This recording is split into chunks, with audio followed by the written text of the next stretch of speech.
তো আজকের এই ভিডিওতে আপনাদেরকে দেখাবো ফেসবুক কিভাবে হাই কোয়ালিটিতে ফটো এবং হাই কোয়ালিটিতে ভিডিও কিভাবে আপলোড করতে পারবে। সবার প্রথম আপনাদেরকে একটি সেটিং করে নিতে হবে। তো সবার প্রথম আপনাদেরকে ফেসবুকটা ওপেন করে নিতে হবে। তো চলো দেখিয়ে দিচ্ছি কোন সেটিংটা আপনাদেরকে করতে হবে। তো এখানে ফেসবুকটা ওপেন করার পর থ্রি লাইনে ক্লিক করতে হবে। থ্রি লাইনে ক্লিক করার পর এখানে আপনাকে সেটিংয়ের আইকন দেখাচ্ছে, তো এখানে আপনাকে সেটিংয়ের আইকনে ক্লিক করে দিতে হবে।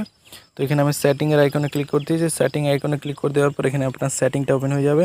হালকা করে স্ক্রল ডাউন করতে হবে, দেখতে পাচ্ছ যেটা লেখা আছে মিডিয়া। তো এখানে আপনাকে মিডিয়াতে ক্লিক করতে হবে।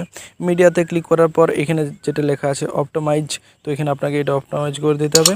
তারপরে এখানে যেটা আছে on mobile data and wifi, তো এটা আপনাকে সিলেক্ট করা আছে, তো এটা আপনাকে সিলেক্ট করে নিতে হবে। তো তারপর এখান থেকে আপনাকে ব্যাক চলে আসতে হবে। এটা করে দিলে আপনার প্রসেসটা হয়ে গেছে। তো এরকমভাবে আপনাদেরকে করে নিতে হবে। তারপরে আপনি যখন ভিডিও বা ফটো আপলোড করবেন তখন হাই কোয়ালিটিতে হবে।